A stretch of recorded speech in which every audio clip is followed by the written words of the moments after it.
Hello अस्सलाम वालेकुम। आज के इस वीडियो में मोशन इन वन डायमेंशन के पास पेपर्स को सॉल्व करेंगे। पार्ट 1 में एमसीक्यू नंबर 1 को देखते हैं। A body mass M is dropped from the top of tower during first second it will fall through.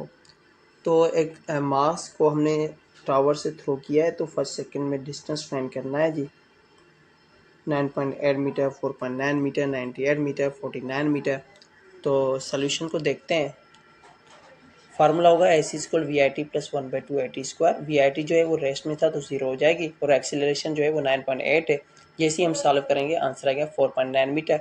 तो करेक्ट आंसर हो जाएगा B 4.9 मीटर। A ball A dropped vertically from the top of a building 49 meter high. At the same time, another ball B is thrown horizontally with the speed of 21 meter per second. तो ए ball है जिसे हमने 49 metre high tower से throw किया है, उसी height से B ball को भी थ्रो किया है, मगर उसके पास एक हॉरिजॉन्टल ही हमने उसे थ्रो किया है और उसकी जो स्पीड है वो 21 मीटर पर सेकंड है। तो क्या होगा? तो दोनों की हाइट सेम है, तो हाइट सेम है, दोनों ही बॉल जो है वो ज़मीन पे सेम टाइम पे आएंगे, तो both reach at same time, जो यानी कि सी आंसर जो है वो करेक्ट हो जाएगा। एक बात याद रखें कि जो हॉरिजॉन्टल और वर्टिकल मोशन होता है वो इंडिपेंडेंट होता है जी।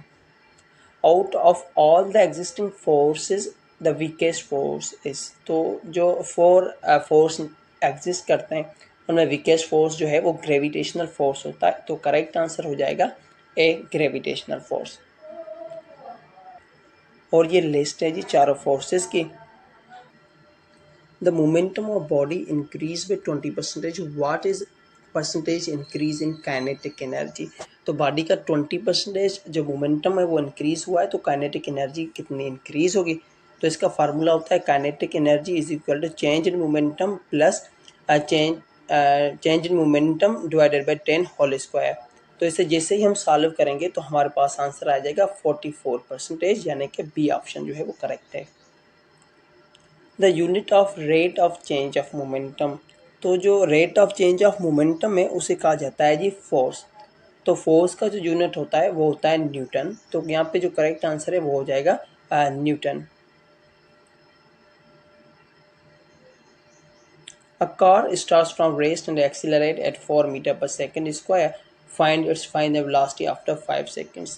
एक कार है, रेस से स्टार्ट हुई है, एक्सीलरेशन जो है वो 4 मीटर पर सेकंड स्क्वायर है, वेलोसिटी फाइंड करनी है जी आफ्टर 5 सेकंड्स। तो फर्स्ट इक्वेशन ऑफ मोशन को यूज़ करेंगे तो हमारे पास आंसर आ जाएगा 20 मीटर पर second. Stokes observed that an upward retarding force acts on a body falling in the liquid. तो स्ट्रोक्स ने ऑब्जर्व किया कि जब भी हम लिक्विड में कोई बॉडी थ्रो करते हैं तो उस पर एक अपवर्ड फोर्स लगता है और वो होता है जी 6πμ/v। A process in which momentum of system is conserved, the law is known as। ऐसा प्रोसेस जिसमें मोमेंटम कंजर्व रहता है उस लॉ को कहा जाता है law of conservation of momentum. The process in which momentum and energy of system remains constant, तो ऐसा प्रोसेस जिसमें मोमेंटम और एनर्जी कांस्टेंट है उसे कहा जाता है elastic collision. A massive ball collides with a light ball at stationary. What will be the velocity of light ball after collision? तो एक बड़ा बॉल जो है वो ना वो लाइट बॉल को हिट करता है जो कि स्टेशनरी है रेस्ट में। तो हिट करने के बाद लाइट बॉल की जो वेलोसिटी है वो क्या होगी? वो जी डबल हो जाएगी। Lighter ball will move with double velocity. The unit of momentum is, जो मोमेंटम है उसका यूनिट होता है जी न्यूटन सेकंड। न्यूटन सेकंड भी होता है और दूसरा यूनिट होता है जी किलोग्राम मीटर पर सेकंड।